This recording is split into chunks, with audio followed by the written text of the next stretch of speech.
gentlemen, boys and girls, you are listening to the Binch Bros podcast with me, Keo, as your host, and Sejun as the co-host. Hello. And today we are going to be talking about games that we played this week, because I believe we did not pick a game for last week, which is fine. It happens. Which is probably going to be same today, to be honest. All right, let's go into it. Let's do it. So this week, it's finals week on top of that, so I kind of been focusing on that. Oh yeah, that makes sense. Yeah. School, and huh? yeah. I didn't get to play too much of Sun, but I did get to play a bit more of Invisible Ink. I know you didn't like it. You had opinions on it, June, but let me tell you, you probably still won't like it. Yeah. Why won't I like it? I don't know. It's the same thing, isn't it? It's the mechanics kind of weird. It's not like XCOM, which I still want to play. Like if it's on PlayStation, I might buy it, even though I think I have it on Steam. But yeah, the mechanics are weird. The using the what's it called? Observe features, though, kind of weird. Oh yeah, that's what I didn't like, huh? Yeah. But yeah, no, I don't know. I kind of enjoyed it. I think the game you have to have a lot of patience with, which is what I think like Assassin's Creed China kind of had too. Mm-hmm. Although I really love the bits where I didn't have to think, in China, where you just slide and like you kill people like in chains. It's like Sonic, right? But so are you saying like how Mark of the Ninja was like more complex? Oh my god! Than Assassin's Creed China, like that sort of comparison. I love that. But with Invisible Ink, you can't really like go fast. There's like no option to like speed run it, pretty much. Which is what I kind of like to do. And with Mark of the Ninja, fine. Speaking of, I do like that. You've reminded me how much I like the game because of that reason. Because I would just run up and just as soon as I know that guy's gonna turn, I'm just gonna jump right over him and lose sight. And it's awesome. But anyways, I'm liking it. Taking a different pace, looking at it a different way. I think this game, it's all right. It's actually all right. Yeah. It seems all right. It seems like it's a game that people would like. Yeah. Never felt like it was one of those. I never thought it was bad. It was a bad game. I didn't think it would be a bad game. I just, when you play a game and you're like, yeah, that's not my cup of tea. Yeah. Yeah, it's when you played Xenoverse 2's beta, and you're like, oh, no more for me. That's like me with the Invisible Ink, kind of. Yeah, and honestly, I kind of like that, because that means that we both kind of cover the podcast. Mm-hmm. I pretty much pick up things that you possibly... It's not so much that you don't like, right? It's more of like... Well, I mean, I don't like it, but right? I don't think it's bad. Yeah. Right. Yeah. Like, I don't think Dragon Ball Z Xenoverse 2 is bad. That's not my thing. It's probably not as... I don't know. Like, I don't know if it rates as high as Invisible Ink. No, it doesn't. But, like, I prefer Invisible Ink over it. That's what I'm saying. Yeah, like, most people, I think, most, like, outlets that would review both games would probably be like, Invisible Ink is a game that does a lot of good stuff, and, like, it's, like, for this type of gamer, and if they're into it, they'll really like it. Whereas Dragon Ball Xenoverse is like, there's better action games than Xenoverse, Mm-hmm. But so it'd probably get like a 7, whereas Invisible Ink would probably get like an 8. Mm-hmm. But then there's different like categories for like rewards and shit too, or whatever. But like stealth or like turn-based or like fighting and RPG if anything. And I bet it does all of those pretty well. Mm-hmm. So that's rad. No, not so much RPG. I was saying opposites for each of them. Yeah. Anyways, but that's what I played. I think what we should do this week is just pick a game for this week maybe, and then talk about that. So what have you been playing? Or what game? I've been playing a lot of Final Fantasy 15. Oh hell yeah! And pretty deep into it now. Mhm. Not into the story really. Like, not, I mean, I'm not saying I'm not into the story. I'm not deep in the story. I'm probably on like chapter 4. I'm Mhm. way over level because I'm Oh doing all yeah. the side quests, and it's Mhm. great. Um, because I'm fighting the really hard. Like, it's still providing like the story stuff probably won't.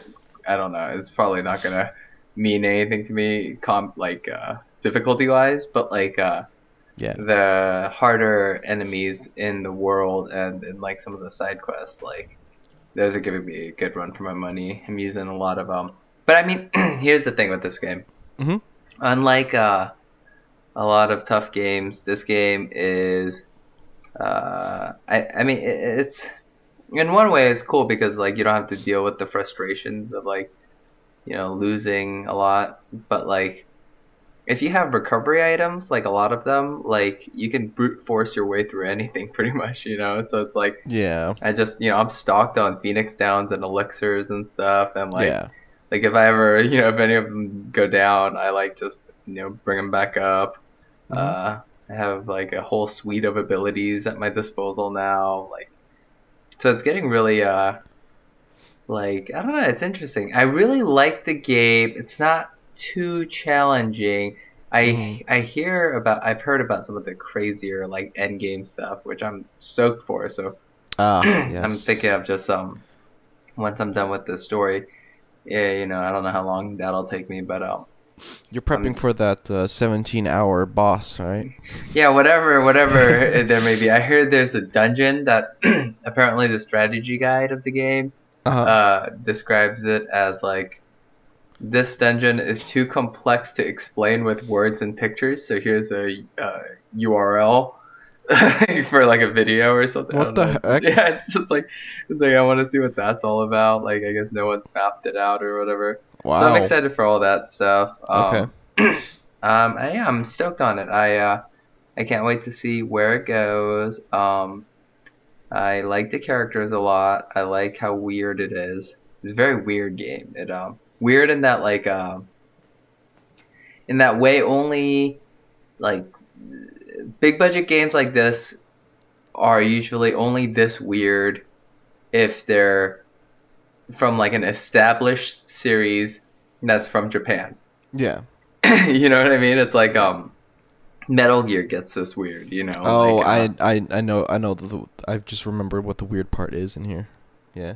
yeah. No, I mean it's just like it's all weird and like it's great and I'm not gonna spoil anything, so don't worry, but like Mhm. honestly, I think I did it wrong a little bit. Maybe I should have played some of the story missions before tackling some of the side quests because like I was like I had held off on doing like I was just exploring the open world and doing all Yeah. the side stuff during chapter 3. Mhm. And then once chapter 3 ended, I realized, "Oh, I should have finished chapter 3 first because that opened up a lot of good stuff for me that I could have used during Oh, this I open world." see. Yeah, yeah. Yeah, there's a lot of there's this ability that like I didn't even know you got in the game. And it's pretty good. I know there's another really big thing that's coming up soon that like the story's hinting that I'm heading towards, and so I think I'm just gonna focus down on story elements for now. Yeah. But You're I mean, I like don't want level to. Hmm. You're like level 50 now, right? Like we Yeah. before we Yeah, hopped so onto the I'm in my podcast. 50s, Yeah. and the story quest I'm on is level 20. So Yeah. Yeah, you're good. yeah, You could get through although I it. don't know if I can still take on. There's this one hunt. Hunts are these side quests kind of like that you get from uh like Just random restaurants. people. Okay, No, yeah. you go to restaurants and then they have specific hunts. And you can only have one of them selected at a time, which is kind of annoying. I wish I could select all of them and just like have them in a quest log so I can do them. Yeah. But so the thing about hunts are so there's these replayable like like challenging fights that like give you good rewards, like ton of money usually, and like I don't know, something like a mega phoenix or a mega elixir, something like very valuable. And there was this one hunt, and it was like level, I want to say it's like the high 30s or maybe early 40s. It's with these animals called, I do not know how to pronounce them. They're like corals? Is it like a Coe. cat? It's like a cat with big whiskers that are like I think it's solid. I know what you're talking. I think it's corals. Corals. Yeah. So those things are the hardest enemies in this game. Yeah. They do lightning damage, right? I think it depends on the coral. But yeah, I think so. I think you're right. They are absolutely the hardest enemies in the game. And the last time I tried to take on this hunt, like you have to fight 5 of them for this hunt. Yeah. And I like out-leveled this quest's like recommended level by like a good 5 levels, and it still like just ruined me. So damn, I don't know. It's like I gotta think about how I want to go into this one, because it's a little tougher than the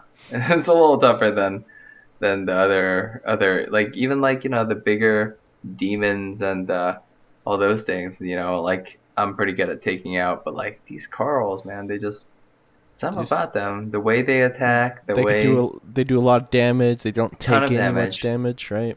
Yeah, they seem pretty immune to most of my stuff. I don't know. I'm thinking about maybe using all my magic on them. Just throw it, just nuke them. Yeah, but they're fast too. They don't stick together. Like even if you're using Prompto Zarya Bomb, I feel like they get away from that. Like they're intense, and you can't get too close to them because they do this like AOE, where they're like whiskers are like flat, like swinging around like jellyfish, like real fast, and just like if it hits you, you're just like immediately into danger state. So they're pretty tough. But so that's like my next hurdle I think I want to jump. But yeah, besides that, Final Fantasy is going pretty good. I'm real into it. Last Guardian I still haven't touched at all since. Oh yeah, that's right. Yeah, I'm saving that for, since I've been spending all my time playing Final Fantasy pretty much. But I really want to play that game. It's like I'm trying to make time for it. Yeah. I think I'm gonna start doing it. Starting next week, I'm gonna start streaming it. Oh hell yeah! So that way I can have an excuse to play it, because I really want to play this game, because the few hours I played of it really like blew me away, but like at the same time it's like it doesn't give me that dopamine fix that Final Fantasy 15 does. So like, so it's hard. That dope. Yeah, so it's hard for me to like choose to play that over choosing to play Final Fantasy. So like I'm gonna force myself in a way, you know, a couple hours a week to play Last Guardian. Yeah. You know, I've done that before, and you know, forcing yourself, maybe not the best thing. But well, I mean, I'm not forcing myself. I mean, I'm gonna enjoy playing it.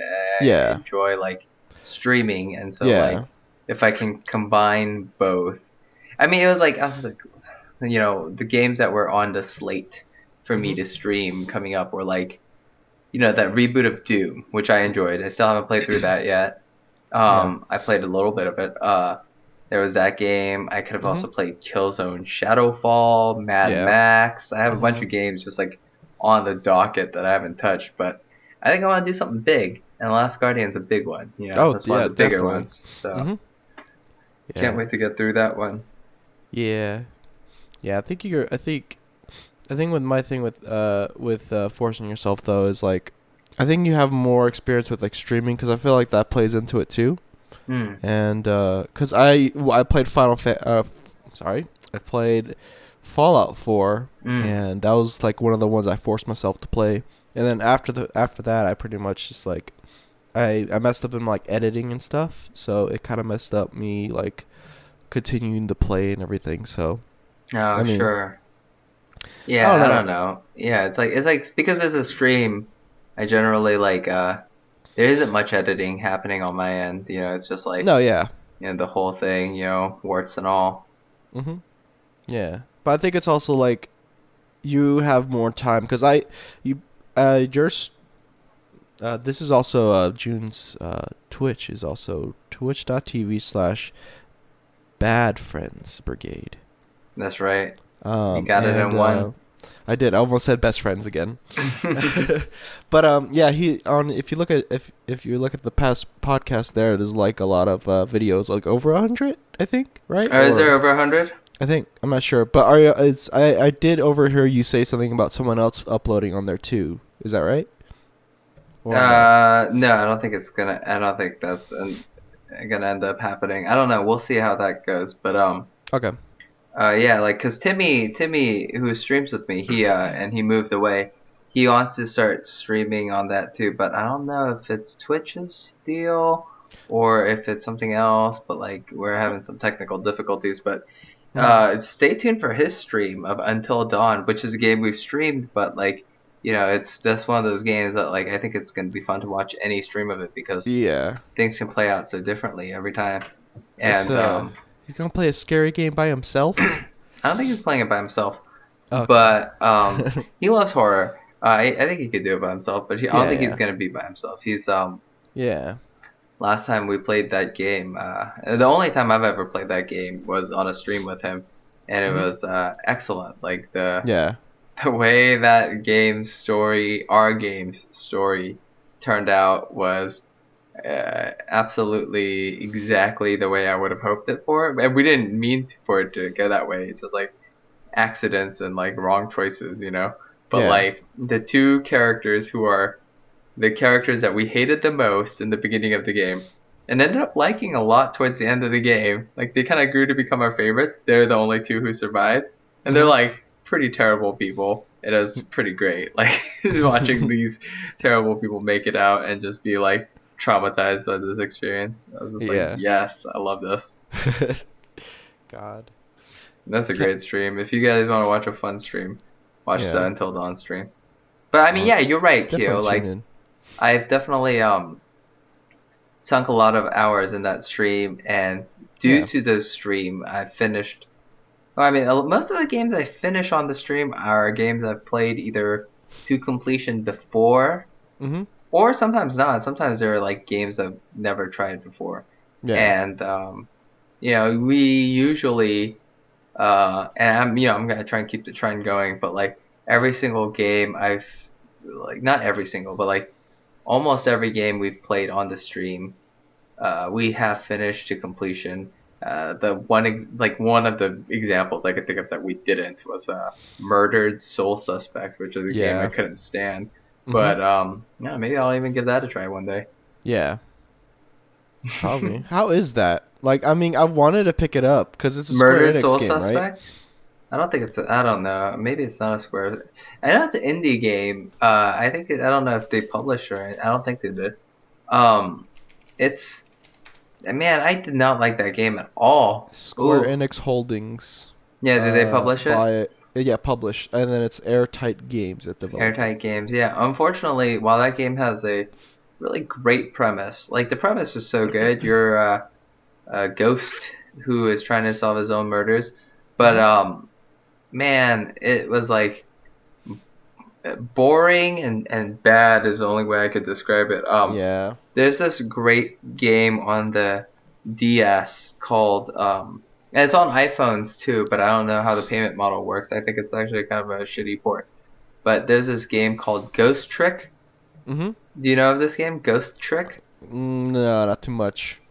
So this is a really fun game where you get murdered in the very beginning and you're a ghost and you're trying to stop murders from happening with ghost powers, so you can like affect things like light switches and lamps and stuff, and you're trying to stop. And it's very similar to Murdered Soul Suspect in that way, but the style of it is so cool. It's like sort of like got like a Elite Beat Agent sort of vibe going on. I don't know. I love that game. Is it like a stealth type game too, or? No, you're a ghost. Oh, not sorry. So...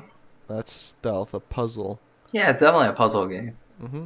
Yeah, because the puzzles are like there's a person that's gonna get killed or whatever, and so you gotta like make like you're a poltergeist, so you're using your it's like you're turning it into like a Rube Goldberg machine of like accidents that save someone's life, Oh wow, okay. Can it play out differently too? If like you do I don't different think it can play things? out differently. I'm pretty sure it's like there is a correct solution. Okay.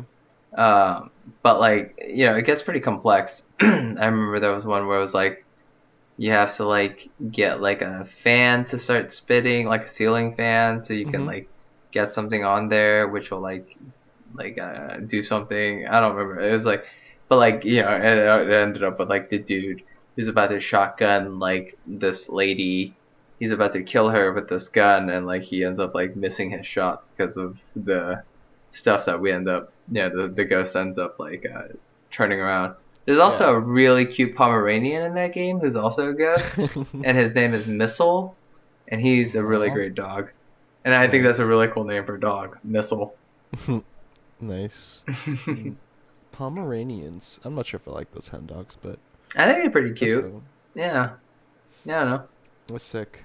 I don't know. The only like detective game I tried playing was like the Sherlock games. Cause I think I Mm. got it for free or I got it like on Humble Bundle or something.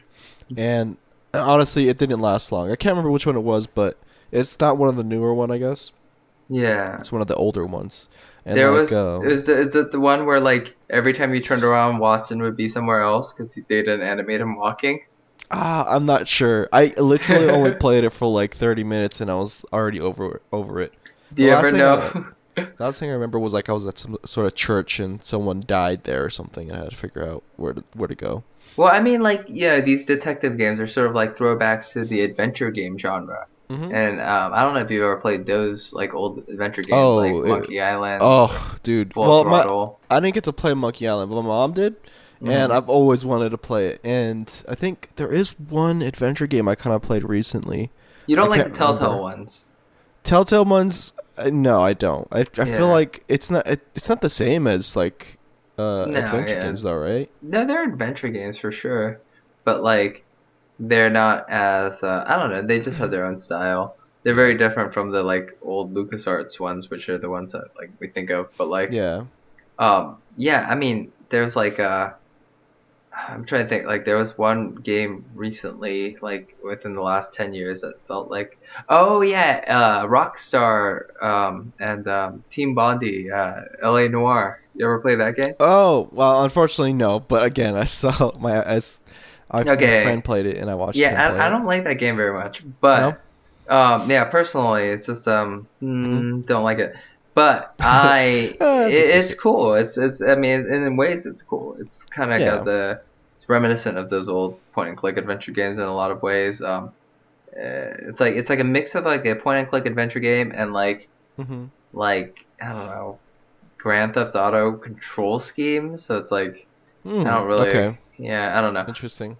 But it's like the gimmick for that game was you're a detective who's trying to figure out if people are lying or telling the truth, right? So like Yeah. they like facial Oh. what did they do? It was like more than Facial facial capture. expressions or like body What they movements. what they did was they like filmed an actor with Mhm. like 30 cameras or something, like their face, Oh, yeah, that's I do remember hearing and about and this. and then they like would put it onto like a polygonal model, and I mean people still talk about that game's like graphics being like really great, but every time I look at it, it just always reminds me of that like uh in Disneyland, the Buzz Lightyear ride. Yeah. When have you ever been on that one, the Uh, one where you're shooting the targets? oh, yes. Yeah, Okay, I do remember going on when that you're one. in line for that, there's like a Buzz Lightyear like statue in the middle, and he has like a Mm, hologram face that's like moving, but it's like on a flat. It's on a statue, so the statue is flat or I whatever. It's think like, how long has it been since you've been well, Disneyland, right? Did you go on well, there like recently? I've gone on there recently too, but I've thought this thought like Okay. since I first played LA Noir, because Cuz I've been there. Like I've always been like, oh, LA Noir reminds me of that horrifying Buzz Lightyear statue. yeah. Like, like none of those people look real.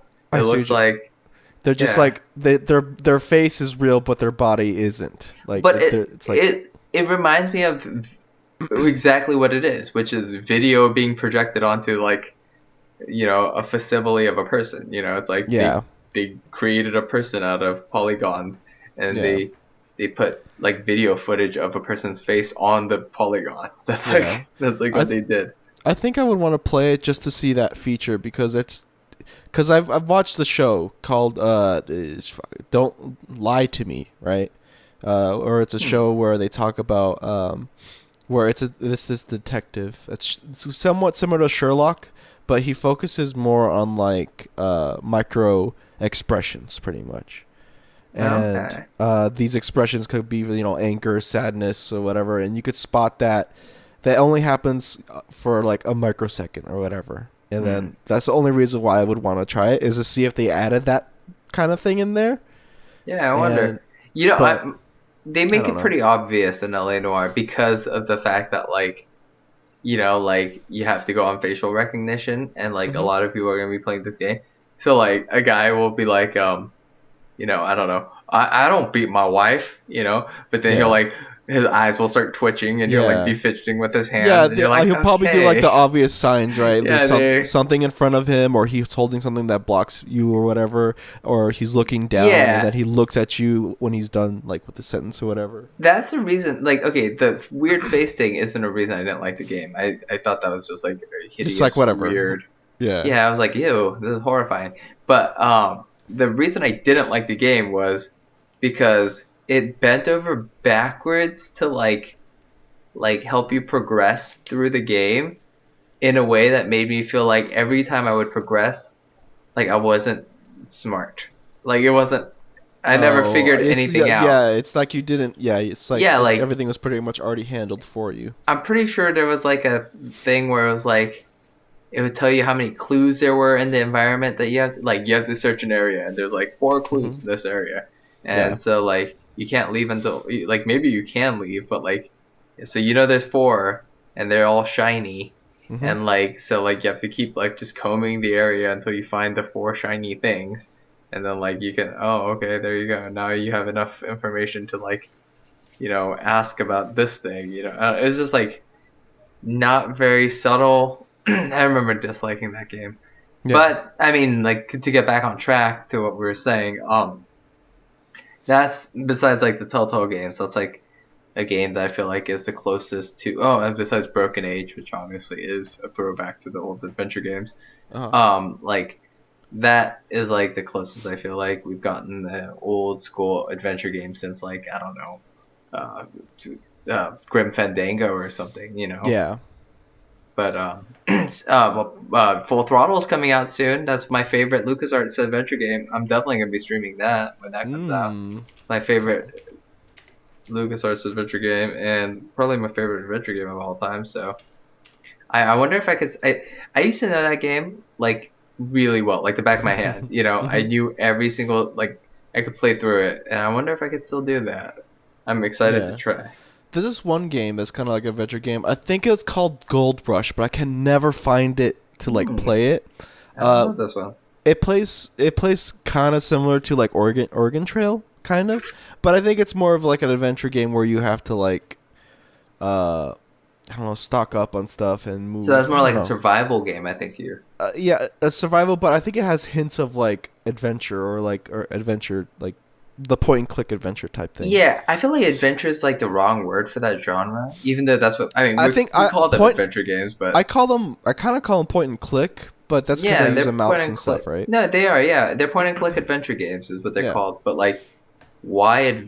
They're not always adventures necessarily. They're more like You think now you think adventures is like The Last Guardian, right? That's like an adventure game, right? You think? Sure, right? Yeah, that would be an adventure. Because it's like and you know what? Last Guardian might be a good call because similar to like those old games, it's about puzzle solving.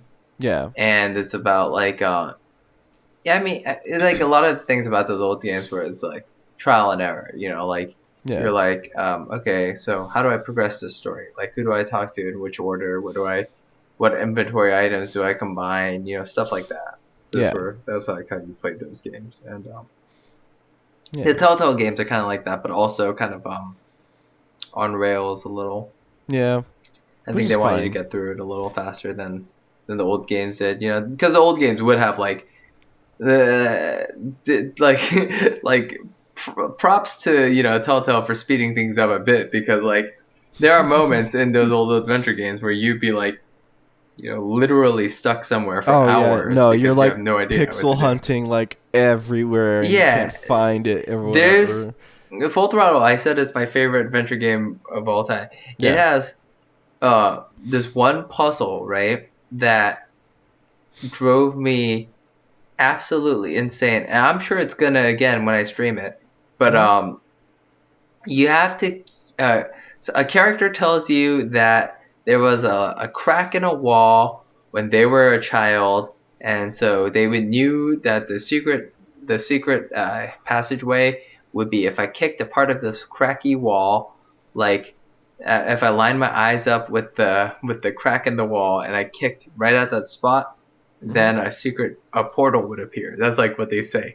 And so the character was a child when they did that, and they're an adult now. So you have to like look at this wall, think about where a child would have stood, like how tall this person was as a child, which you have no reference point for. Damn, is this still Full Throttle? This is Full Throttle, yeah. Damn, that's pretty that's a lot of details. So you have to kick this spot on this wall, and first of all, figuring it out the first time is insane, and once you finally do, it's like, oh my god, how did I get through that? Yeah. Replaying that game, even if you know where it is, it's like it doesn't register. I remember it just like not registering. I'd be like doing the same kick button, like you kick this part in the wall over and over again, and it's like kicking around this one specific area, just like hoping for that thing to like initiate, and it just won't. It's like, drove me insane. Yeah, that's a bad one. It's one of the bad ones. I'm not sure. I'm gonna edit this out if this is, but there's a DOS game archive. I'm not gonna say the name of this website, but there's this website where you can pretty much just download Full Throttle, I guess, and that's it. Yeah, I mean, I'm sure people can find that on their own. Yeah. Okay. I mean, it's coming out for PS4 soon. Yeah. Full Throttle is gonna be coming out for PS4. Oh, it's a demo. Okay, so you could buy it. You could get it, but it's a demo. Yeah, no, that's fine. That was like the back in the days of like shareware and stuff like that, right? I don't know. I don't know if it's a shareware game. I think it's pretty cool that they do remasters for older games like Full Throttle. Yeah, they did one for Grim Fandango not too long ago. I bought that, but I haven't had a chance to play it yet. I've been watching a YouTuber play that one, and I hate watching him because he just keeps making the same mistakes and not thinking or not learning from them. But I mean, I didn't have enough money back then to buy it. But I don't know. It's good. It looks. So better, it was like his first time playing through it. No, he's played it before, but I can't remember. That's probably gonna be me with Full Throttle. I'm just gonna be like, I think I have to do that. I remember there was It's good though because like it's like a new game again. Although you kind of remember some stuff, but still. I remember exactly every beat of that story, except for this one part I'm kind of fuzzy on. I'm like, wait, what happened during that whole section? But like besides that, like I remember all of the big things. I remember all the I even remember like the characters' names. There's a character named Adrian Ripburger. Mm-hmm. Like, come on, that's a great name. Adrian Ripburger. Yeah, he's voiced by Mark Hamill, so he's not, wow, he's okay. Good. Yeah. But I don't know. That's a really great game, and I don't even remember how we got started talking about adventure games, but I'm really glad we went on this tangent because we said we were going to talk about we were talking about Final Fantasy 15. Mm-hmm. And I did say we should probably pick a game and just go with it. But you know what? You know what happens? We just go with it. We go with it on this channel. We just go with it. Because why not? It's good radio, I think. That's right. I have a question for you. What's up? Have you, I don't know actually if I asked you this, but have you seen anything on that game For Honor? No. I have. Well, I mean, just when they first announced it, like, at E3, I think 2 years ago? Or a year ago? I can't remember when I saw it. A year ago, I think. It was a little while ago, yeah. Multiplayer, team-centered melee-based game featuring Vikings, knights, and samurai. It sounds pretty much like a medieval, Eastern, Western Europe a medieval like Overwatch almost. It sounds like, but it's here's the difference though. It's like really like precise combat, right? Like it's like wherever your sword is at, that's where it's gonna hit type thing. No, you have like 3 cones of blocking and attacking. Mm-hmm. So you're trying to like rock paper scissors fight people. You know, you're like blocking up and blocking down right and blocking down left. And okay. So your stances are like, you know, you're mixing and matching stances to combat other people, and like, you know, you can parry and stuff, and it seems really cool. There's different speed, like different dudes like take like more damage and dish out more, or like are speedier with their attacks, you know, stuff like that. But the reason I brought it up is well, first of all, I really want to play it, and I think we should all play it. I think that's a game that we can probably get behind because I hear it's really fun from people who played the betas and played it out at conventions and whatever.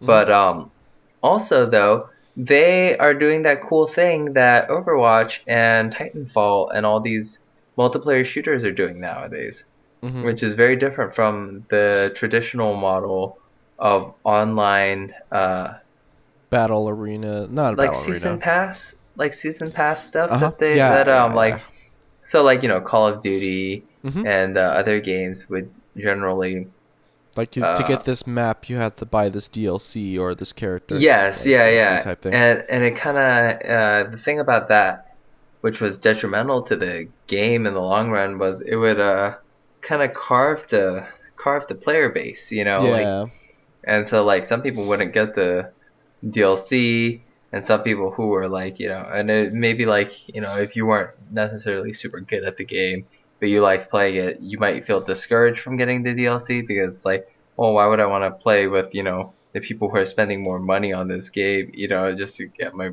you know, butt kicked more. And I think this is a really cool way of doing it where Overwatch does it, and so does the game I was just talking about, For Honor. Yeah, and Titanfall too. And I think other games are doing it too, but so all the maps and like characters and stuff like that are going to be free. Yeah. But the stuff you pay for is cosmetic. Yeah, which is fine. Like that's actually, I like that model. Like that model's actually pretty good.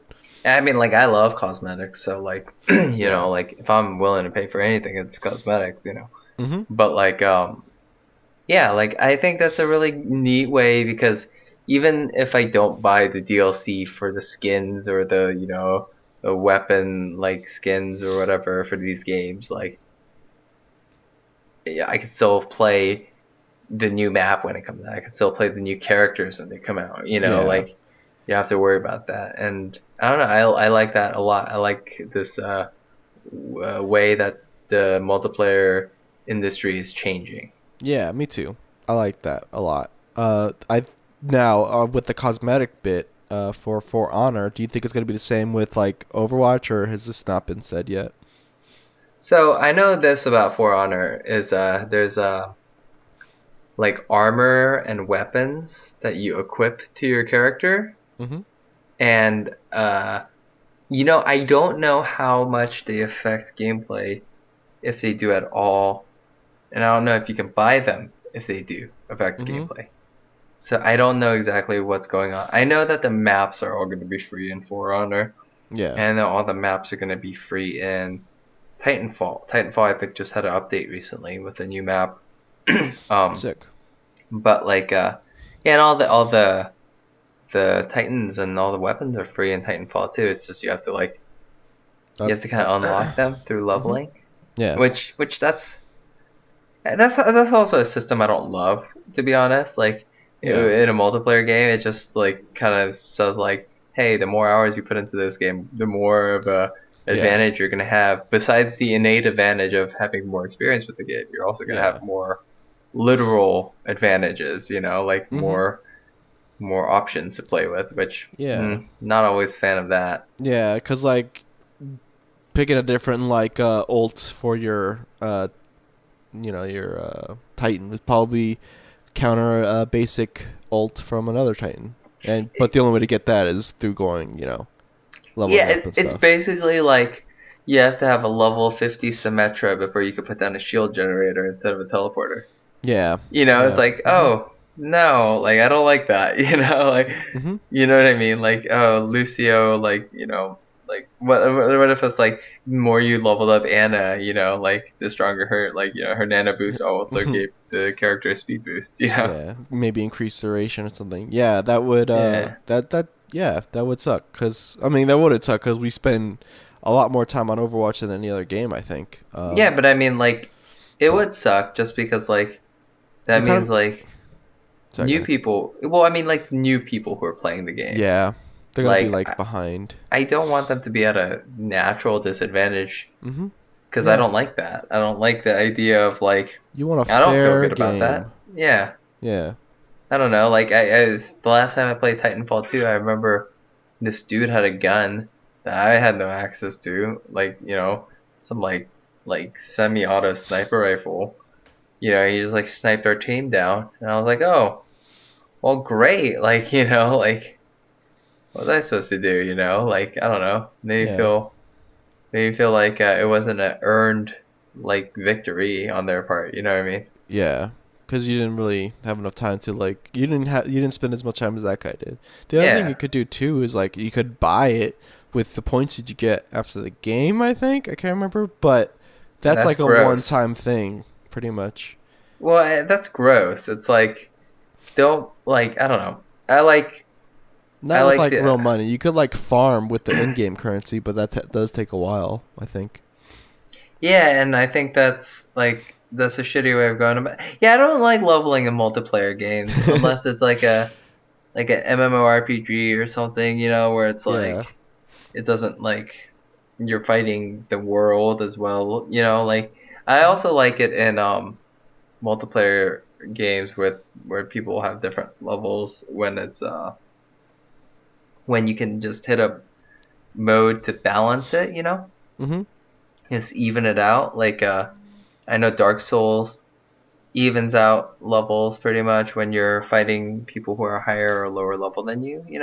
Yeah. Like it's no invader's gonna come in and just like one shot you with like a move just because like they're kind of scaled to you, I think. And same goes with like there was a mode in Xenoverse 2 where like you can do battles with people with your with all the equipment and stat boosts and levels and stuff, or you can just turn all that stuff off and just play with like the move sets that you have. Yeah. I think it's pretty cool to do it that way. I don't know. Yeah. That's good. Yeah. Just having a balance is just good to come in and not having to like spend that much time I because it does mean, suck. Because that's what like it is, right? it like forces you to play the game at that point in order for you to get good, and you can't enjoy playing your other games that you got. Like I don't know, like I mean, World of Final Fantasy. well, I mean, like I come from a background of playing fighting games and Hmm. earlier shooters, right? Like the Yeah. shooters I grew up on, Unreal Tournament, Quake 3, stuff like that, Hmm. like Quake 2, Half-Life. These games didn't have Counter-Strike, these games didn't have like a level system outside of the round that you were playing in, if at all. You know what I mean? It's like Yeah. everything was always balanced. You started out balanced. I mean, maybe someone's just really good at the game, but like you can't help skill. But like everything is balanced besides that, and like I never.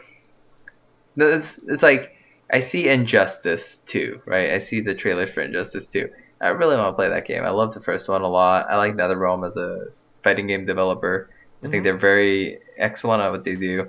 Then I see their like armor system, and I don't like it. I don't like this weird. I I don't even know about that. Okay, I thought it was just straight up just they just look different.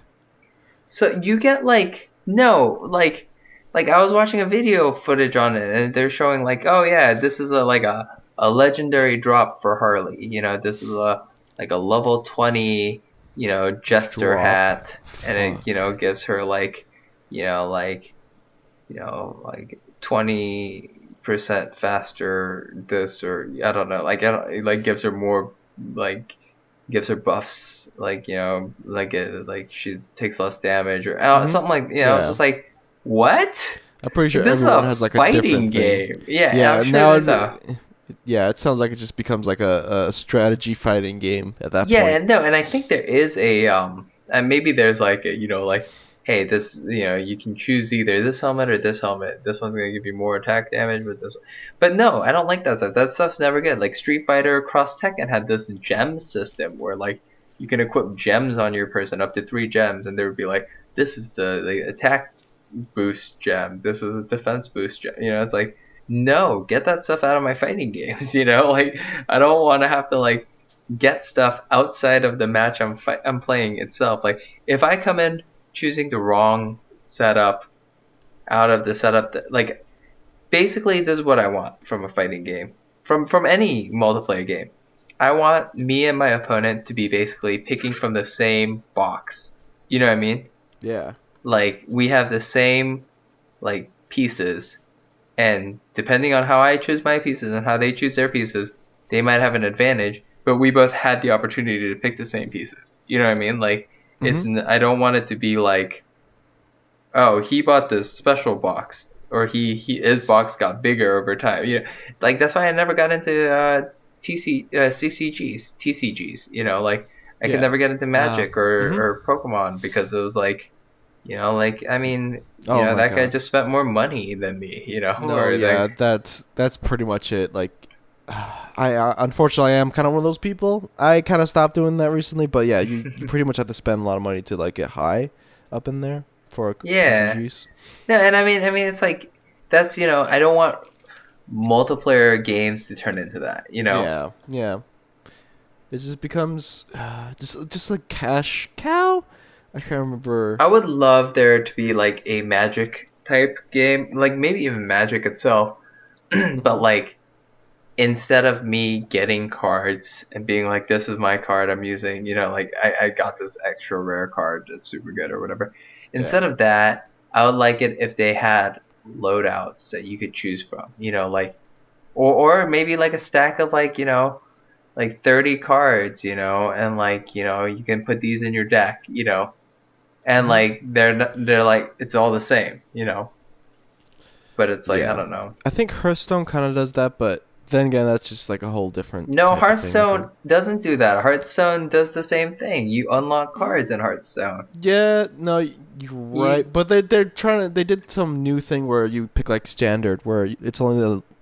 This is the thing I kind of like what they did, That's where a game mode though. That's not yeah, like the game but itself. I mean, people that are new should use like the standard mode or whatever, because it'll take the latest two uh expansion Hmm. packs that came out, and the classic cards that you get through leveling up the classes. But I don't know. I don't know. I Yeah. don't know. It's hard. It's the trading card communities, or just that whole thing is it's kind of a mess. I get mad at Blizzard a lot, right, for Overwatch, and the way like how they do their cosmetic rollouts and their premium skins, and Mhm. all that stuff. But like, if there's something I always respect and admire about Overwatch and the way they've been rolling it out, is everyone across the board gets access to the same like techniques. Mhm. Like no Yeah. one gets anything special. You don't get special characters in that game. You don't get, damage boosts or, better armor. Nothing like that, And it's like, Mhm.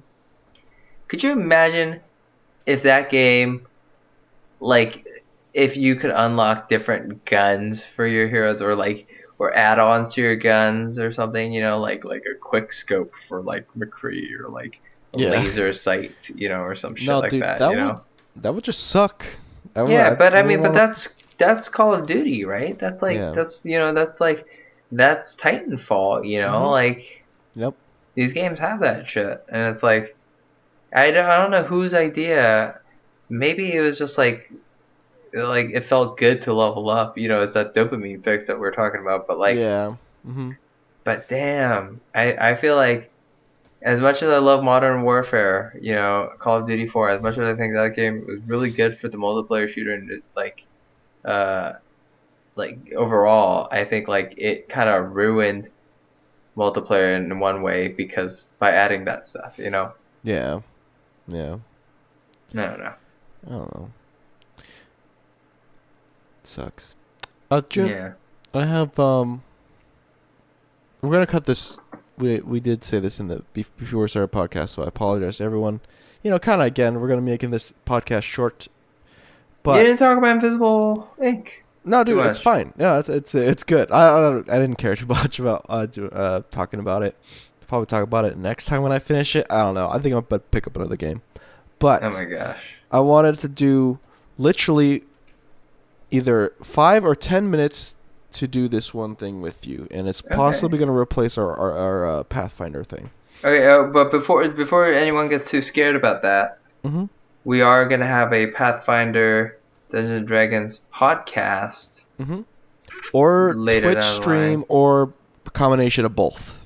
Yeah, we'll see how it goes, but it will definitely still continue. I don't know if it's gonna be the same character necessarily, but the spirit will be there.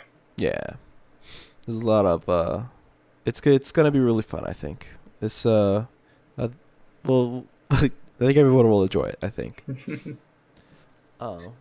But that aside, I might have like a quick replacement, and it might be we're just gonna like beta test test the waters, if you will. Well, wouldn't this be an alpha? This would be an alpha. I haven't heard of this before. Yes, I'm sorry, and I'm sorry that I'm throwing it at you right now and blindly. But I have on me right now a book, and this book is called Creature of Havoc, a fighting fantasy game book in which you are the hero. Whoa. Do you know about these? I do know about fighting fantasy. Oh, shit. So, do you want to try doing that where I am your reader, and pretty much all you have to do is roll D6, which is, I think, that's it. I think you might have to throw like an extra D6 around, but I'm pretty sure you have that. Or you can roll the same one. All right. Let's do it. Yeah. I am going to go through for this session for today. Oh, sorry. I bumped at the mic. I was reaching for my dice. It's all good. I don't think we're going to need that right now, but we could probably use it for like testing. For right now, I think since we're going to be short on time, we're just going to go over the rules and the general synopsis of the book real quick. Okay. So that way, not only you and me know what's going on, the audience does too, or the listeners. Let's do it. So, Creature of Havoc, evil is festering in Troll-Tooth Pass. The necromancer. Oh shit! This is the only bit I don't like because I don't pronounce shit well. But what's good is that you don't know what it's spelt like, and I could just bullshit anyway, so long as I keep consistency. The necromancer Zardan Mar is close to stealing the secrets of the elven magic, which would make him invincible. Nothing could then prevent. Wait, well, that's the other thing too. I do flop my words sometimes. Nothing could then prevent his legion of chaos from taking over the whole Alicina. But you know what? But you... Fuck. Maybe you should read this book. When you come over, I think I'm just going to give you the book, and then I'll do it. You want me to be the GM? I can do it. Yeah, because So my reading's not that great. I need to read more. Obviously. Well, I mean, these are like made up words. You're saying like Alacia and Zardan. But like I think it's the combination of nervously reading to publish through, the internet. Hey, Keo, I have a Goosebumps book somewhere around here. It's one of those like choose your own adventure ones. We could get through. No way. Oh, we could. We'll switch off then. Should I wait? Hold on. Okay. Wait. Hold on. Vamp for 1 second. Okay. I'm gonna go grab it. Okay, I'm gonna vamp.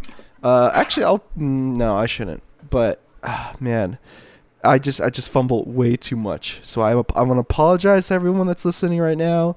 I cannot read. I need to read a little bit more. That's kind of the reason why I bought these books, was because I can't like read like when I go through the words. But you do know. But see, like that right there, it says, "But what do you know?" But I fumble my words, and it's just simple. I don't know. I think this is enough of my rant. I'm just gonna go ahead and pause here until June's come back. All right. Perfect. All right, I'm back. All right, welcome back. All right. So, R.L. Stine. Mm-hmm. This is what the cover says. R.L. Stine, give yourself goosebumps. Oh man, I hope Reader beware. Uh-huh. You choose to scare. Oh my goodness.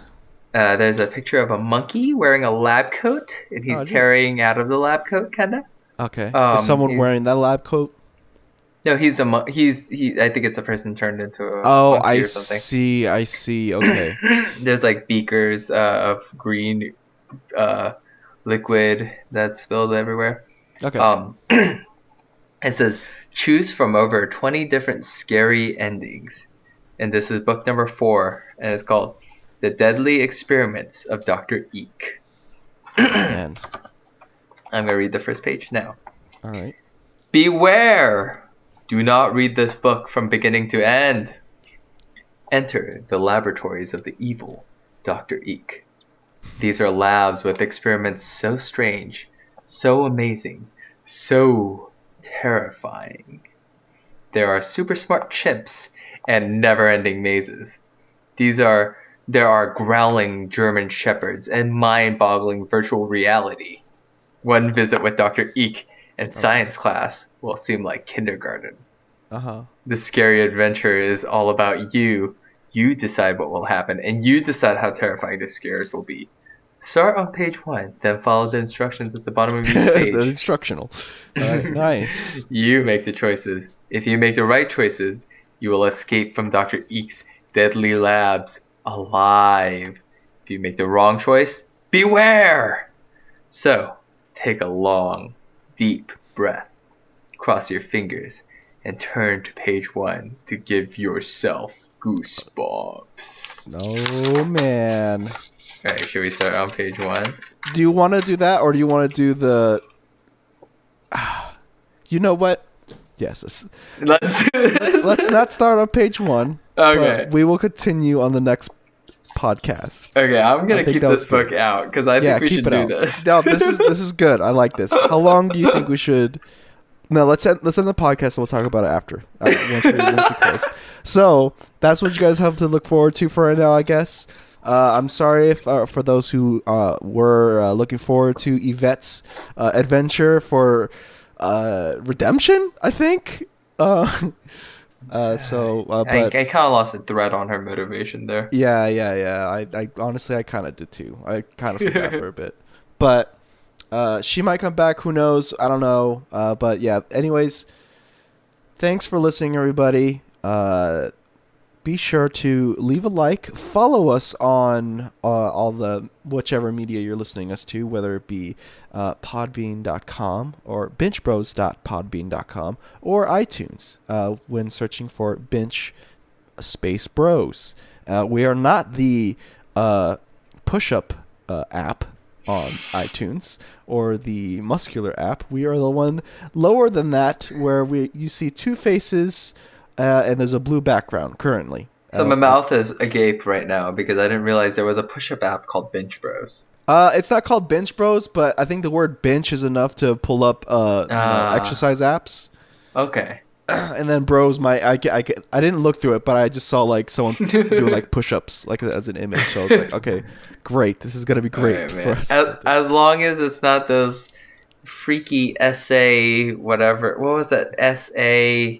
Oh, SA shield or something. Oh, gosh. Those weird mask things. Oh, it's basically it's a long turtleneck. That's all it is. It's a balaclava. It's a balaclava with the stupid designs on them. Mm-hmm. And it's like, it's just like promoting this hunting lifestyle. Yeah. It's that's for the future. Like, when, the zombie apocalypse happens. That's when that's when we need balaclavas. Mm-hmm. Anyways, that's gonna be it for this episode. Again, I apologize to both you, June, and to also, our audience for it being somewhat short this time. No worries. But, yeah, well, join us next time when I know how to read. And my sign off is eyes peeled, mouth closed. That's prompt out.